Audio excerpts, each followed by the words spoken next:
सभी लोग अपने स्थान पर।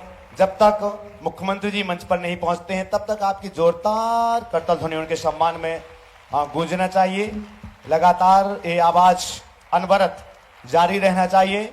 हमारे बीच मध्य प्रदेश के यशस्वी मुख्यमंत्री डॉक्टर मोहन यादव जी पूज्य श्री के श्री चरणों में श्रीफल समर्पित करके मंगल आशीष ग्रहण कर रहे हैं।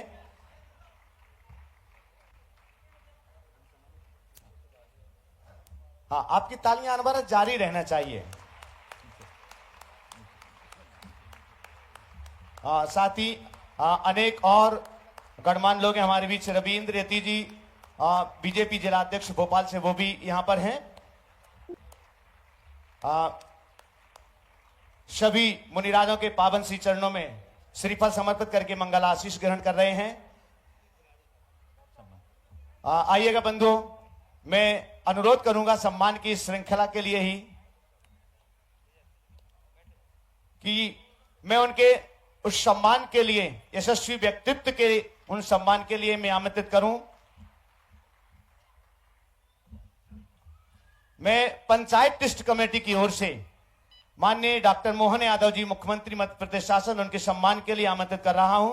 मनोज जी वांगा अध्यक्ष panchayat trust committee, Manoj RM महामंत्री पंचायत ट्रस्ट कमेटी, अरविंद जी सुपाड़ी, आलोक जी पंचरतन, कृपया पधारें। सम्मान की श्रृंखला को हम 3 कड़ी में, इसलिए जिनके भी नाम हम ले रहे हैं कृपया वे उसी क्रम पर पधारेंगे और आप अपने कर्तव्य का निर्वहन कीजिएगा।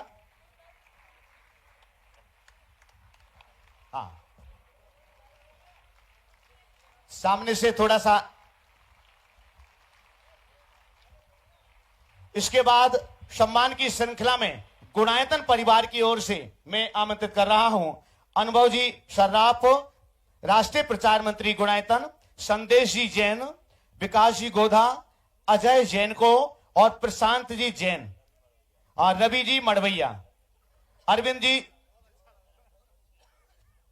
रवि जी मड़वैया, जिनके भी नाम लिए हैं गुणायतन परिवार की ओर से, और रोहित सुगंधी लाल जी कृपया पधारें। हमारे गुणायतन के सभी साथी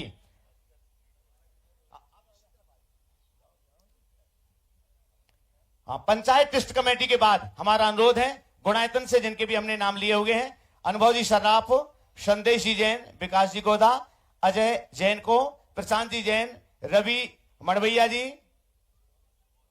सुबोध जी कृपया पधारें। आइएगा बंधु, हम इस कार्यक्रम को प्रारंभ कर रहे हैं। चूंकि ये तो सतत कार्यक्रम चल ही रहा था, अनवरत जारी था। हम स्वागत भाषण के लिए आमंत्रित कर रहे हैं मनोज जी वांगा, कृपया पधारें। मनोज जी वांगा अध्यक्ष पंचायत ट्रस्ट कमेटी।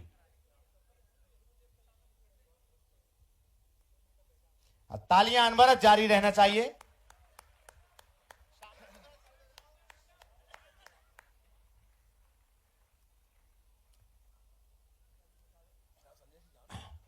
मनोज जी बांगा। सभी को सादर जय जय हिंद। हमारे मध्य विराजमान पूज्य प्रमाण सागर जी महाराज, पूज्य निर्वेक सागर जी महाराज, पूज्य विमल सागर जी महाराज, पूज्य अनंत सागर जी महाराज, पूज्य संदान सागर जी महाराज, सत्संग के चरणों में बारंबार नमोस्तु। छुल्लक जी महाराज के चरणों में बारंबार नमोस्तु। बोले भगवान महावीर स्वामी की, आचार्य भगवान श्री विद्यासागर जी महामुनि राज की, आचार्य भगवान श्री समय सागर जी महामुनि राज की। आज बड़ा ही शुभ अवसर है। हमारे वर्तमान शासन नायक भगवान महावीर स्वामी का जन कल्याणक महोत्सव है। इस अवसर पर मैं आप सभी का इस प्रांगण में पूरे भोपाल जैन समाज की ओर से स्वागत करता हूं, वंदन करता हूं, अभिनंदन करता हूं। साथ ही साथ एक और महत्वपूर्ण अवसर है कि पूज्य आचार्य भगवान श्री विद्यासागर जी महाराज के परम प्रभावक शिष्य पूज्य मुनि श्री प्रमाण सागर जी महाराज, जो कि गुणायतन प्रणेता और शंका समाधान के प्रेरक हैं, मैं उनके चरणों में नमोस्तु निवेदित करते हुए आज आप सबको बताते हुए बड़ा हर्ष हो रहा कि आज उनका दीक्षा दिवस भी है। परम पूज्य आचार्य भगवान श्री विद्यासागर जी महाराज के कर कमलों से आज से ही 37 वर्ष पूर्व उनको दीक्षा, मुनि दीक्षा प्राप्त हुई थी। निश्चित ही आज सुयोग है और हम सब भोपाल वासियों का बहुत बड़ा सौभाग्य है। मैं आप सबकी तरफ से मुनि संघ के चरणों में बारंबार नमोस्तु करता हूं। साथ ही साथ बड़ा ही शोभा अवसर है कि आज के इस पुनीत अवसर पर हमारे प्रदेश के मुखिया आदरणीय डॉक्टर मोहन यादव जी विराजमान हैं। वो भी पूज्य प्रमाण सागर जी महाराज से आशीर्वाद से प्राप्त करने के लिए आए हैं। निश्चित ही हम सबके लिए सौभाग्य की बात है कि जैन समाज के पिछले लगभग कई कार्यक्रमों में आपका हमको यहाँ सानिध्य प्राप्त हुआ है। साथ ही साथ उन सभी का मैं स्वागत करता हूं जो भोपाल ही नहीं अपितु देश के कोने कोने से पूज्य महाराज श्री प्रमाण सागर जी महाराज के आज दीक्षा दिवस के अवसर पर आप आए हैं। साथ ही साथ उन सभी का भी बहुत बहुत स्वागत करता हूं। पूरे भोपाल शहर के जो लोग प्रबुद्ध लोग यहाँ विराजमान हैं उन सभी का स्वागत करता हूं। साथ ही साथ आभार व्यक्त करता हूं कि इस अवसर पर आप आए और हम सबको आपके उपस्थिति से कार्यक्रम की गरिमा बढ़ाने का सौभाग्य प्राप्त हुआ है। धन्यवाद। जय जनेन। हाँ, बहुत बहुत धन्यवाद मनोज जी बांगा। आइएगा हम मुख्यमंत्री जी के लिए निवेदन करें। उसके पूर्व पूज्य महाराज श्री के आचार्य कुंद के संपूर्ण वाङ्मय पर बहुत ही गहन प्रवचन हुए हैं। उन प्रवचनों की श्रृंखला के लगभग 5 भाग प्रकाशित होंगे और आज प्रथम भाग यहाँ पर प्रकाशित होकर के आ चुका है। निर्ग्रंथ फाउंडेशन की ओर से विकास जी गोदा सतत प्रयासरत हैं। विकास जी गोदा, अनुभव जी सराफ, अजय जी जैन को तो मैं उनसे अनुरोध करूंगा तीनों महानुभाव की संदेश जी जैन साथ में आचार्य कुंद की प्रामाणिक 4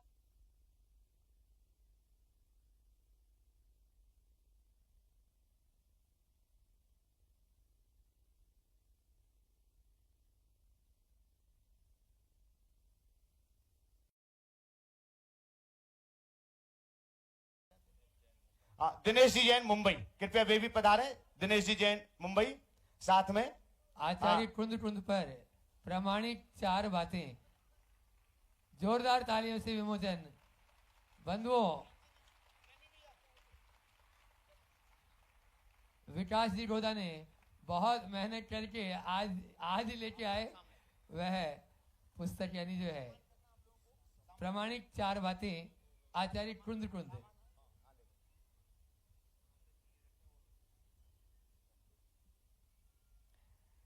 मैं इस क्रम के बाद यहां पर आमंत्रित कर रहा हूं दयोदय महासंघ की ओर से सबसे पहले सम्मान के लिए आदरणीय मुख्यमंत्री जी का प्रेमचंद जी प्रेमी, रवि जी मड़वैया और जीतेश जी जैन कृपया पधारें। दयोदय महासंघ की ओर से ये तो है free same day delivery, extra 5%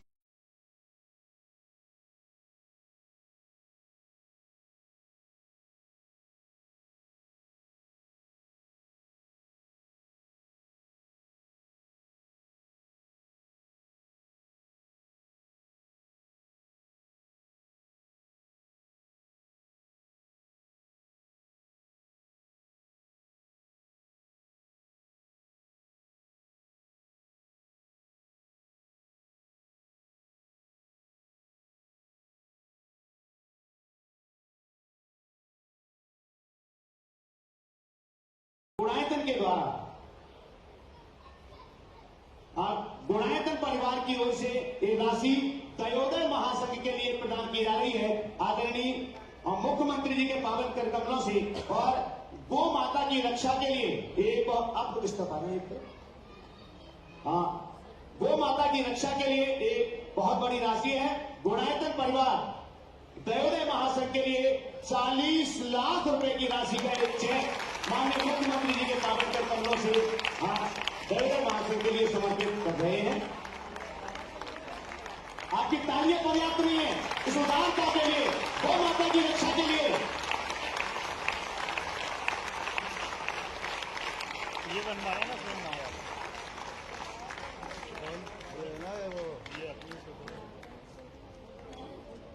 और जैसे कि आप सभी के लिए विदित है कि आज भगवान महावीर स्वामी की जन्म जयंती संपूर्ण देश में अति उत्साह के साथ मनाई जा रही है। और एक और संयोग पूज्य मुनिवर श्री प्रमाण सागर जी महाराज जी का आज 38वां दीक्षा दिवस का भी पावन महोत्सव है और हम सभी लोग पूरे दिन से दोपहर को भी पूरा सत्र चला। इसी स्थान पर हम सब लोगों ने बहुत आनंद से इस कार्यक्रम को मनाया।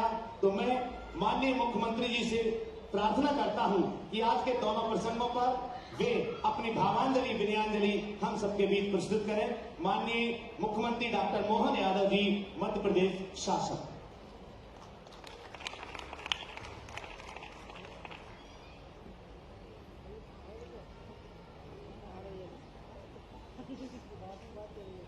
जय जिनेन्द्र,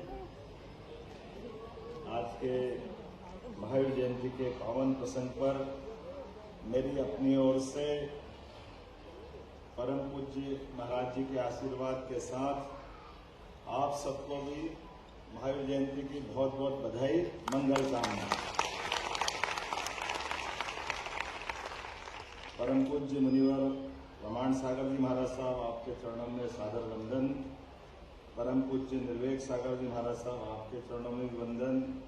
परम पूज्य विमल सागर जी महाराज साहब, परम पूज्य अनंत सागर जी महाराज साहब, परम पूज्य संदान सागर जी महाराज साहब और सभी संत वृंद, माता बहनें, सभी पुण्यात्माएं, पत्रकार साथियों, आप सबको मेरी अपनी ओर से पुनः महावीर जयंती की बधाई और आपका सबका मुनिवृंद का आशीर्वाद हम सबके लिए जीवन भर मिले, इस कामना के साथ हम महावीर जयंती एक साथ ये दो प्रसंग है, जैसा कि अभी संचालन करने वाले ने भी बताया। और हमारा सबका सौभाग्य है कि हमारे इस भारतवर्ष में दुनिया का कोई ऐसा देश नहीं है जहां पर हमारे मानवोचित गुणों के लिए समय समय पर आने वाले व्यवधान, उलझने, दुविधाएं, जीवन जीने के मार्ग में आने वाली कठिनाइयां, उन कठिनाइयों में से समाधानकारी मार्ग निकाल करके हमारे अपने भगवान महावीर स्वामी ने और उनके पहले के सभी तीर्थंकरों ने जिस प्रकार से जीवन के मूल रहस्य को प्रकट करते हुए जीवन का सच्चा अर्थ बताने का प्रयास किया, आज भी वो 2500 साल के बाद भी समसामयिक है। आज भी वो हमारे लिए प्रेरणा का पुंज है, जिसके मार्ग के आधार पर हम सब गौरवान्वित होते हैं।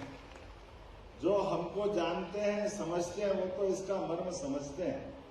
जो नहीं जानते उनके लिए बड़ा कठिन जाता है, लेकिन अंततः वो इस बात को जानते हैं कि दुनिया में 200 से ज्यादा देश तो हैं, लेकिन 200 से ज्यादा देश में कई सारे देश जिनकी अपनी अपनी पहचान है, अपनी अपनी भौगोलिक सीमाएं, अपने अपने तरीके से उनकी संस्कृति पुष्पित पल्लवित हुई है, लेकिन अंततः उनके अपने कई सारे जाने अनजाने उलझनों के कारण से उनकी अपनी संस्कृति की धारा अपने आप अवरुद्ध हुई और उनके अकल पते नहीं लगे जो उनके पूर्वज कहाँ छोड़ के गए थे। आज उनका हिसाब किताब लगाओ तो कोई कहाँ था, कोई कहाँ था, हर कोई उलझन में। उलझनों को सुलझाने का अगर कोई देश है, वो एकमात्र देश भारत माता है, जहाँ हमारी ये गौरवशाली परंपरा, जहाँ हमारे बीच के अपने परिवार से निकल करके इस सत्य को जान करके कि हमको किस मार्ग पे जाना है और मार्ग में आने वाले व्यवधानों में हमारी बाधाओं को पार करने के लिए हमारे अस्त्र शस्त्र कौन से होंगे, हमको अपने को भी पहुंचाना और बाद की पीढ़ी का जीवन भी सुरक्षित करना है। तो मुझे इस बात की प्रसन्नता है कि भगवान महावीर स्वामी ने इस मार्ग को अपनाते हुए अपने जीवन में सत्य, अहिंसा, अस्तेय, ब्रह्मचर्य, अपरिग्रह ऐसे सिद्धांतों के बलबूते पर त्याग, तपस्या, अपना समर्पण, बलिदान, खास करके इस नाते से कि जीवन के मूलभूत तत्व अगर कहीं छिपे हैं, हम ये अभी मैं आचार्य कुंतल सागर महाराज साहब की पुस्तक का विमोचन मैंने करा और 2 पन्ने पलटाकर ऐसे ही देखने लगा। अभी हमारे से जाने अनजाने कितनी गलतियां हो जाती, तो अपने उनकी कुछ लाइनों में मुझे ध्यान में आया, वो यथार्थ भी है कि हम रूप की बात कर रहे थे। अब मैं ये बड़ा संकोच के साथ प्रमाण सागर जी महाराज साहब का आज 38वां दीक्षांत समारोह भी है और हमने आचार्य ब्रह्मलीन विद्यासागर जी महाराज को भी सुना देखा, उनके जीवन का स्मरण करो तो रोम रोम में रोमांच आ जाता है। जीते जी जो देवत्व को प्राप्त हो गए।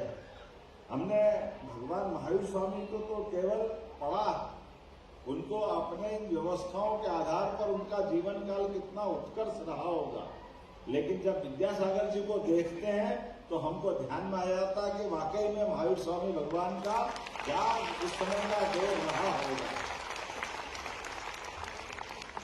लेकिन ये भी बड़ा अपने आप में रहस्य की बात भी है कि जब मैंने जिस पुस्तक का उल्लेख करते बात प्रारंभ की, जिस रूप की बात उसमें भी लिखी है कि हम अपने जीवन काल में माँ के गर्भ में आते तो हमारा रूप रंग स्वरूप क्या होगा।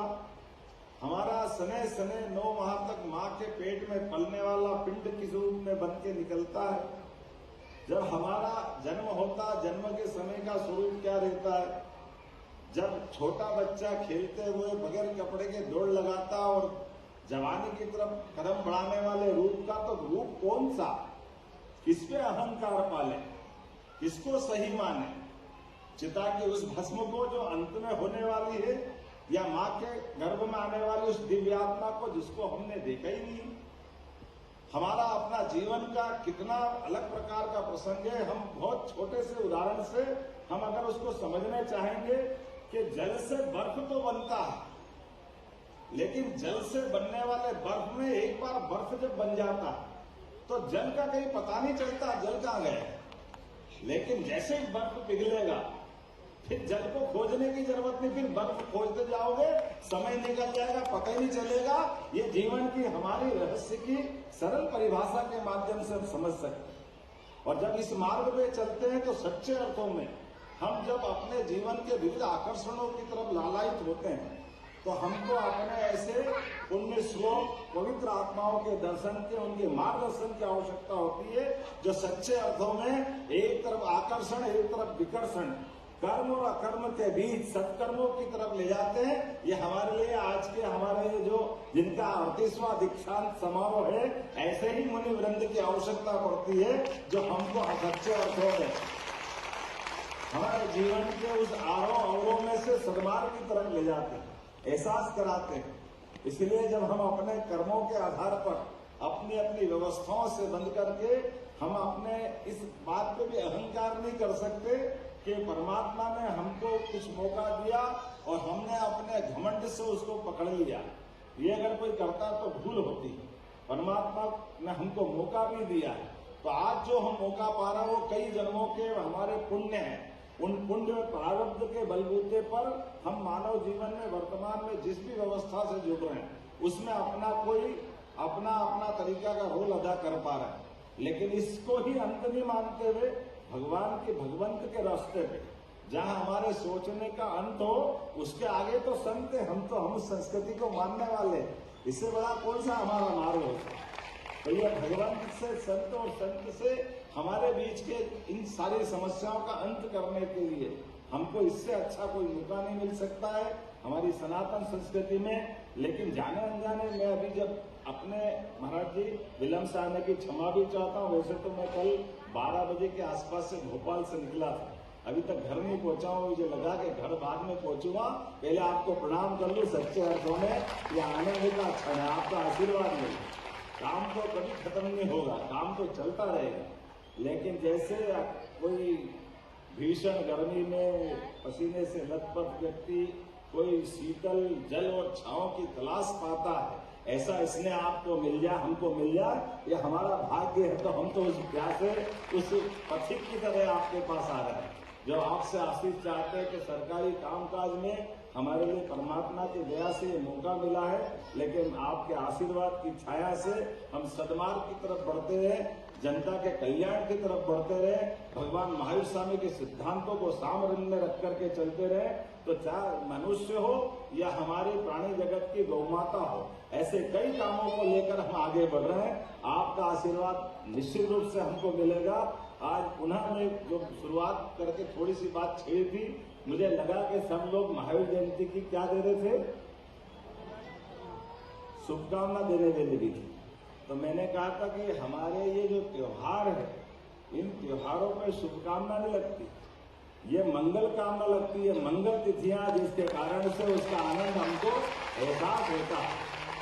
हमारे लिए ये जो कहीं जाने अनजाने हमारी हिंदी की और संस्कृत की तो बहुत बड़ी समृद्ध परंपरा है। शुभकामना कोई क्षणिक कोई चीज हो तो शुभकामना होगी, किसी का इंटरव्यू हो, किसी को कोई ऐसे जाने के लिए मौका मिल रहा तो शुभकामना हो जाएगी। लेकिन जो मंगल तिथियां उसका तो ग्रह नक्षत्र के आधार पर परमात्मा वो तिथियां लिखता है, तो वो मंगल तिथियों के आनंद अलग रहते हैं, उसके बाद हमको लेना है, तो हमको मंगल कामना का आनंद लेना पड़ता है। और ऐसे ही जब ये तिथियां भी अपने लिए कई जाने अनजाने हमसे कह देते कि अतिथि मतलब जिसके आने की तिथि तय नहीं। ये भी थोड़ा सा महाराज जी मेरी थोड़ी जानकारी है कि अतिथि के आने से चाहे जब आ जाए तो अतिथि नहीं, जिसके आने से तिथि धन्य हो जाए वो अतिथि है, वो आनंद हमको मिलता है। ये हम इस गौरवशाली परंपरा के लोग, मैं आज के इस अवसर पर पुनः मध्य प्रदेश सरकार की ओर से आपका वंदन करता हूँ, अभिनंदन करता हूँ। यहाँ अध्यक्ष मनोज बेन बांगड़ जी, मनोज आर्यन मंत्री जी, सभी माननीय जितने पदाधिकारी, आपका अभिनंदन है। जिनने सब कुछ छोड़ दिया उनके सामने आप दुपट्टे पे दुपट्टे गिनाए जा रहे हो, टोपी पे टोपी गिनाए जा रहे हो, मेरे तो समझ में नहीं आएगा कि आखिर परीक्षा किसकी हो रही है और हम किसको दिखाना चाहते, जो सब कुछ छोड़ के हमारे लिए हमारा मार्ग प्रशस्त करने के लिए आया है। सच में ये आकर्षण हमारे लिए क्षणिक है। निश्चित रूप से आपके आशीर्वाद से मनुष्य जगत की, चराचर जगत की, प्रकृति की, यत् पिंडे तत् ब्रह्मांडे, हम जैसा पिंड वैसा ब्रह्मांड है, हम सबके प्रति सद्भावना रखते हुए सद्मार्ग की तरफ चलते जाए, ये आशीर्वाद सदैव आपका हमको मिलता रहे। मैं पुनः आपको भी बधाई देता हूं महाराज जी। 38वां आज आपका दीक्षांत समारोह है, अगले 100वें दिन में हम आपको इसी प्रकार से पाते हैं और आपका आशीर्वाद हमको मिलता है। परमात्मा ये मौका हमको दे। पुनः मैं आपको आज के इस अवसर पर नमस्ते कहते हुए आग्रह के साथ मैं मुख्यमंत्री निवास में भी आप पधारेंगे तो आपका अभिनंदन करूंगा, आपका वंदन करूंगा। ये सरकार की व्यवस्थाओं के बलबूते पर कौन किसका निवास है, निवास तो एक ही का है, वो परमात्मा है। हमको अहंकार नहीं कि कोई किसी का निवास होता है, सरकार की व्यवस्था है, सब कुछ भगवान का है। मेरी अपनी ओर से पुनः आपके चरणों में वंदन, अभिनंदन और पुनः आप सबको बधाई। भगवान महावीर स्वामी जी बहुत बहुत धन्यवाद। माननीय मुख्यमंत्री जी, बंधुओं हम आपके लिए बतला दें, जो हम आचार्य भगवान गुरुवर श्री विद्यासागर जी महाराज जी के प्रथम समाधि स्मृति दिवस को मना रहे थे, तब विधानसभा में भी हमें सौभाग्य प्राप्त हुआ था माननीय मुख्यमंत्री जी को सुनने के लिए। उस समय भी मुख्यमंत्री जी का सानिध्य हमें मिला हुआ था। तो मैं सीधे पूज्य मुंशी प्रमाण सागर जी महाराज जी के पावन श्री चरणों में प्रार्थना करता हूँ अपना मंगल आशीष प्रदान करने के लिए। नमस्ते।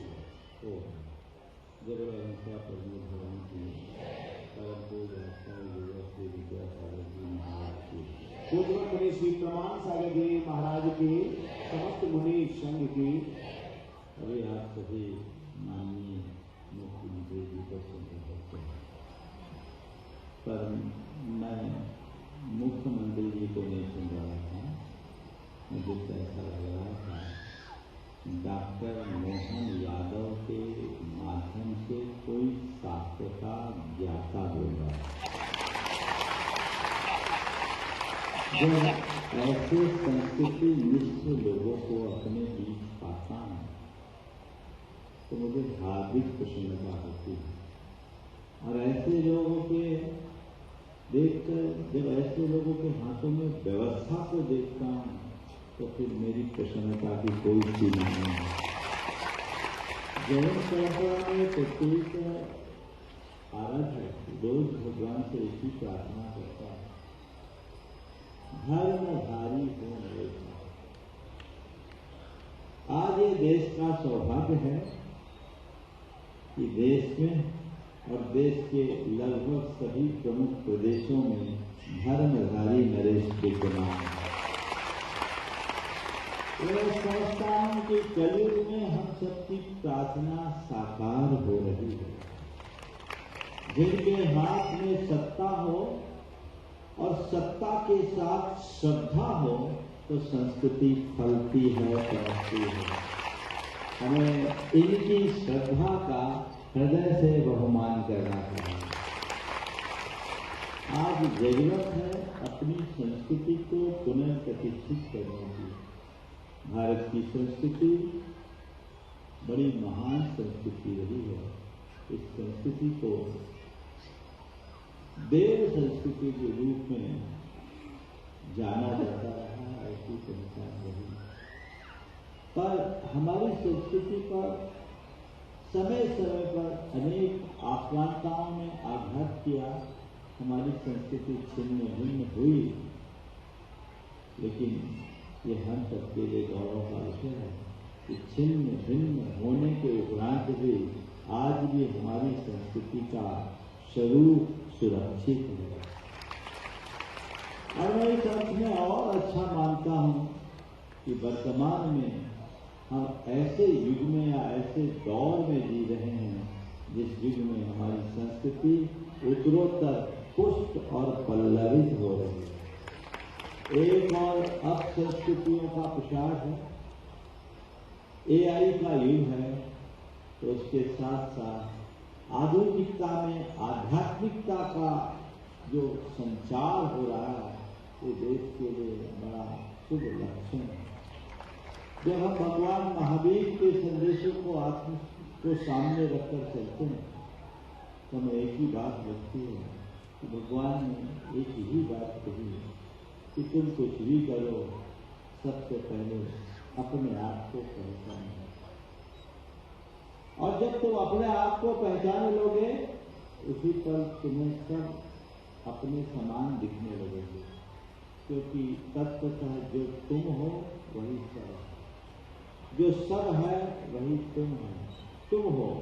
जो मनुष्य इस सत्य को जान लेता है वो उसी दिन परम संत हो जाता है। अहिंसा का मूल आधार यही आत्मशांति की भावना है। सर्वभूतात्म भावना, आत्मोपौमों की उदार दृष्टि या वसुधैव कुटुंबकम का उद्घोष हमारी संस्कृति का मूल मंत्र है। भगवान महावीर ने कहा, आया फिरा आया से संसार के सब प्राणियों को अपने समान जानो, सब में अपना ही प्रतिबिंब देखो। जिस दिन तुम अपनी आत्मा को पहचानोगे तुम्हारे हृदय में सहअस्तित्व की भावना जागेगी, और जब तुम सहअस्तित्व की भावना से भरोगे हृदय में संवेदना प्रकट होगी। सहअस्तित्व और संवेदनशीलता ही अहिंसा का आधार है। आज के बिगड़ते दौर में यदि सबसे ज्यादा कुछ प्रभावित हुआ है तो हमारी संवेदना, बढ़ती हुई उपभोक्तावादी सोच ने हमारी संवेदना को मोसली बना दिया। आज लोग संवेदनशील होते जा रहे हैं, हमारा चित्त बड़ा अंगार और सोच संकीर्ण होते जा रहा है। हमें संवेदना को जगाने की जरूरत है। जिस देश में पूरे संसार को एक परिवार की तरह देखा जाता था, कैसी विडंबना आ रही है कि आज परिवार ही नहीं होता है। हम विश्व को एक परिवार की तरह देखते थे, अब विश्व एक बाजार बनता जा रहा है। ये हम सबके लिए बहुत चिंता की जरूरत है। आज के युग में हमें सारी पीढ़ियों को ये समझाना है कि अध्यात्म हमारे जीवन की मूलभूत विरासत है। जीवन में स्थायी समृद्धि भौतिक रूप से संपन्न होने पर नहीं, आंतरिक रूप से, आध्यात्मिक रूप से मजबूत बनने पर आएगी। इसलिए हम अपने आध्यात्मिक मजबूती को हमेशा अपना आदर्श बना करके रखें। हमारे यहाँ जितने भी महापुरुष हुए वे राजा महाराजा भी हुए, धन वैभव का अंबार उनके पास लगा रहा, लेकिन उन्हें वो रास नहीं आया। अंततः इसे त्याग कर राज, पाट, धन, वैभव, साम्राज्य सब कुछ का परित्याग कर वे आत्मस्थ हुए और उस आत्मस्थ होने के परिणाम स्वरूप वे हम सबको अध्यात्म का मार्ग देता है। हमें याद रखना है कि हमारे जीवन का सार क्या है, हमें ध्यान रखना है कि हमारे जीवन का लक्ष्य क्या है। भगवान महावीर ने जिस अहिंसा, संयम और तप को परम धर्म कहा है, हमें अपने जीवन में इसे अपनाने की जरूरत है। अपने हृदय में अहिंसा को लाएं। हम कहने को कह देते हैं कि हमारा खान पान शुद्ध है, हम शाकाहारी हैं, इसलिए अहिंसा है। ये सत्य है कि अहिंसा शाकाहारी होता है, पर केवल शाकाहारी होने से हमारी अहिंसा की आराधना संपन्न नहीं होती। शाकाहारी होने के साथ साथ हमें अपने आचार व्यवहार में भी उतनी ही पवित्रता और निर्मलता लानी चाहिए। हमारे हृदय में वैसी संवेदना आनी चाहिए। जब तक ये संवेदना है तभी तक हमारा जीवन सुखी होगा, और हम यदि संवेदना को भूल जाएंगे तो हमारा जीवन एक मशीन की तरह हो जाएगा। एक मशीन, आज रोबोट भी वही काम करता है जो मनुष्य कर देता है। AI का युग है। मुझे तो लगता है आने वाले दिनों में रोबोट और मनुष्य को पहचानने में भी बहुत कठिनाई होगी। ऐसे कई कृत्रिम रोबोट्स बन गए जो हूबहू है, लेकिन अंतर है तो केवल संवेदना। रोबोट के पास ज्ञान होगा, रोबोट के पास शक्ति होगी, रोबोट के पास क्रिया होगी, रोबोट के साथ कर्म होगा, लेकिन रोबोट के पास संवेदना नहीं होगी। मैं समझता हूँ जिस मनुष्य के पास संवेदना नहीं, वह चलता फिरता रोबोट के समान है। यंत्र युग में यदि मनुष्य यंत्र बन जाए तो इससे बड़ी विडंबना और क्या होगी। उसकी सोच को बदलने की जरूरत है, उसकी दिशा और दृष्टि को बदलने की आवश्यकता है। तभी हम अपने जीवन में कुछ बेहतर कर पाएंगे, जीवन को अच्छा बना पाएंगे, जीवन को आगे बढ़ा पाएंगे। हम सबका ये सौभाग्य है कि हम ऐसी जगह पर जन्म लिए हैं जहाँ हमें ऐसा मार्गदर्शन मिलता है। लेकिन मुझे दुख है और आश्चर्य तब होता है कि इतनी उत्तम विरासत को पाने के बाद भी आज लोग आधुनिकता की होड़ में अंधे हो रहे। व्यसन, प्रियता और आचारहीनता आज के लोगों में आम हो गई है। नशाखोरी की प्रवृत्ति बहुत तेजी से बढ़ते जा रही है। हमें इन सब चीजों पर अंकुश लगाना है। अपने दुर्लभ मनुष्य जीवन को सफल और सार्थक बनाना है। उसके लिए हमें पूरी तरह से सन्नद्ध होने की जरूरत है, तत्पर होने की जरूरत है। इसकी एक आवश्यकता है कि हम पूरे विश्व में अध्यात्म का पाठ करें, लोगों की दृष्टि इस तरफ ले जाएं। ये प्रयास सबका होना चाहिए। आज हमारे बाजू में माननीय मुख्यमंत्री जी बैठे हैं। ये बिल्कुल धार्मिक तो है ही और सिर्फ हृदय भी हैं। ये हम जब भी इनसे मिलते हैं तो इनका मुस्कुराता चेहरा देखकर मन प्रसन्न हो जाता है कि इतना काम करने के बाद भी व्यक्ति के अंदर उमंग है। तो मैं मानता हूँ कि जो व्यक्ति निष्ठापूर्वक अपना कर्म करता है, परमात्मा उसे सक्षम बना देता है। निष्ठापूर्वक कर्म करोगे, परमात्मा तुम्हें सक्षम बनाएगा। परमात्मा की कृपा उसी पर पड़ती है जो अपने कर्म के प्रति ईमानदार है। अपने कर्म के प्रति ईमानदार बनिए, आपकी सारी दुविधाएं दूर हो जाएगी। लोग रोना रोते हैं, लेकिन कहाँ परमात्मा को धोखा देने वाला परमात्मा का कृपा पात्र नहीं होगा। गलत तरीके से कर्म करोगे तो तुम्हें आज नहीं कल उसे भोगना ही पड़ेगा। भले तुम परमात्मा के चरणों में कितनी भी गुहार क्यों न लगा, लेकिन सही कर्म करते हो तो परमात्मा सदैव तुम्हारी छाया बनकर तुम्हारे साथ रहेगा और उसकी कृपा तुम पर अनवरत बरसती रहेगी। इस मूल मंत्र को कभी भूलना नहीं चाहिए। मैं तो ये चाहता हूँ कि कुछ इस तरह का उपक्रम हो। सरकार बहुत काम कर रही है, लेकिन आज मैं देखता हूँ खासकर हमारे बच्चे में जिस तरह की पढ़ाई में उनकी सोच बिगड़ रही है। प्रायः सब बच्चे अंग्रेजी माध्यम को प्रमुखता देने लगे हैं। मुझे पूछना है कि मध्य प्रदेश सरकार ने भी पढ़ाई में हिंदी माध्यम को प्रोत्साहन दिया। भारतीय ज्ञान परंपरा को आगे बढ़ाने का प्रयास वर्तमान शिक्षा नीति में चल रहा है, लेकिन मुझे लगता है कि हम लोग बहुत पीछे हो गए हैं। जैसे हम कहते हैं कि किसी के शरीर में कैंसर हो जाए तो उसका पूरा बोन मैरो बदलना पड़ता है। हम मैकाले के सिद्धांतों का अनुसरण करते करते इतना ज़्यादा हम सबके आदी हो गए कि मुझे लगता है ये कैंसर से भी ज़्यादा खतरनाक और भयावह हो गया बोन मैरो बदलने की जरूरत। अस्थि मज्जा में चीजें जब घुस जाती है तो परिवर्तन बड़ा दुष्कर हो जाता है। हमें उसे परिवर्तित करने की जरूरत है। एक ऐसी योजना अगर बन जाए जो लोगों के अंदर नैतिक और चारित्रिक मूल्यों को प्रतिस्थापित करे, और चाहे वो कोई भी शिक्षा संस्थान हो उसमें उसकी अनिवार्यता हो, ताकि हम अपने आने वाली पीढ़ियों को आध्यात्मिक रूप से बलिष्ठ बना सके, मजबूत बना सके, उनकी श्रद्धा को स्थिर बना सके और उनके व्यक्तित्व को सुदृढ़ कर सके। ये प्रयास का पुरुषार्थ करना चाहिए। ऐसा प्रयास अपुरुषार्थ होगा तो सुनिश्चित हम सबके जीवन का उद्धार होगा। मुख्यमंत्री जी आज आए, पहले भी आए थे और आज पुनः आए। मुझे एक बात सुनकर बहुत अच्छा लगा। देवोदय महासंघ के राष्ट्रीय अध्यक्ष ने मुझसे कहा, मनोज जी इन्होंने अच्छा काम कर दिया। अच्छा काम तो करते ही हैं, लेकिन उन्होंने मुझे बोला कि उन्होंने मौखिक रूप से 20 रुपये से 40 रुपया गौग्रास के लिए जो सुनिश्चित किया था उसे कैबिनेट में पास करवा दिया। बहुत अच्छा काम किया। मुझे ऐसा मालूम पड़ा है कि प्राय लोग कहते हैं कि नेता लोग तो जो बोल देते हैं वो करते नहीं हैं, लेकिन मेरे बाजू में जो बैठे हैं वो जो बोलते हैं वो करते हैं। यह आपकी पहचान बनी है मुख्यमंत्री जी, तो मैं तो समझता हूं कि जो आपके मुख से निकल गया वो सब हो गया, उसमें कोई संशय नहीं है। मुझे उम्मीद है ये विरोध आपके जीवन की आखिरी सांस तक सुरक्षित रहेगी।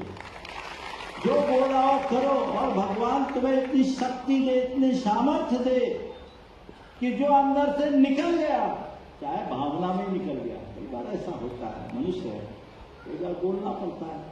एक आप तो नहीं, एक पूर्व मुख्यमंत्री जी थे, नाम नहीं ले रहा हूं, मेरे पास आए थे, वो भी ऐसे ही मेरे से बहुत घुले मिले थे। तो एक दिन बातचीत करते करते उन्होंने बोला, महाराज बोलना पड़ता है, पब्लिक के बीच में बोलना पड़ता है। हमने कहा मुख्यमंत्री जी बात, उन्होंने अपनी चर्चा में कहा कि महाराज जी आप लोग तो जो बोलते हैं तो अलग है, पर हम लोगों को बहुत सारी बातें बोलना पड़ता है क्योंकि हमको राजनीति चलानी है, आपको तो इससे कोई मतलब नहीं है। हमने कहा मुख्यमंत्री जी बोलना पड़ता है तो भगवान से एक प्रार्थना और रोज कर लिया करो, भगवान मुझे इतनी शक्ति दे, चाहे इच्छा से बोलूं चाहे अनिच्छा से बोलूं, भावना में बहकर बोलूं या दबाव में बोलूं, जो मुंह से निकले वो पूरा हो जाए, ऐसी शक्ति दे। और जो व्यक्ति ऐसी सामर्थ्य पाले कि जो मुंह से निकला वो पूरा हो गया, और धरती में देवता की तरफ पूजा जाएगा। और तो सोचने की जरूरत है।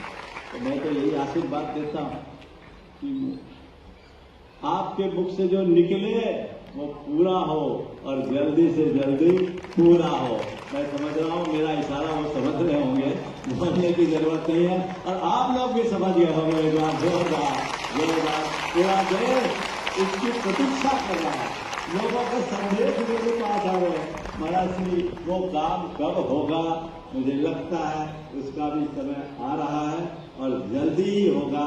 और मैं चाहूँ ये योग बन गया मुख्यमंत्री जी, मुझे उम्मीद नहीं थी कि महावीर जयंती तक मैं यहाँ रहूंगा।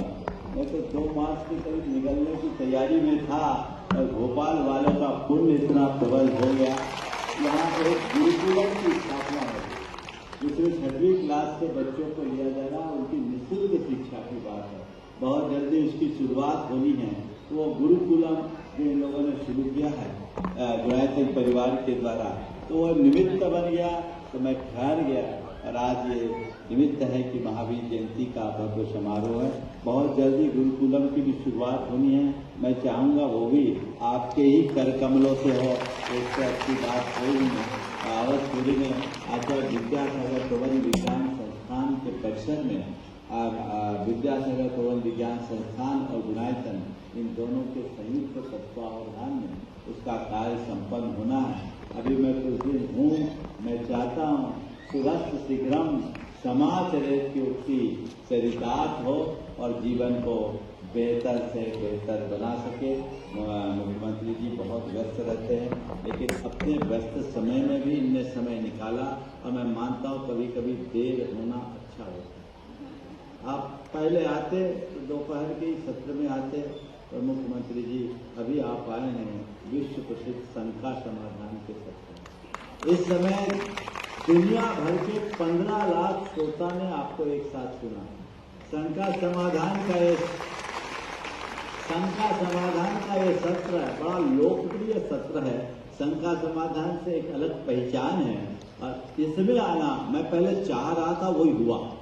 इन लोगों से मैंने कहा था कि मुख्यमंत्री जी को शाम को ही बुलाओ तो ज्यादा अच्छा रहेगा। भगवान ने वैसी कृपा कर दी और इनकी गाड़ी थोड़ी लेट हुई।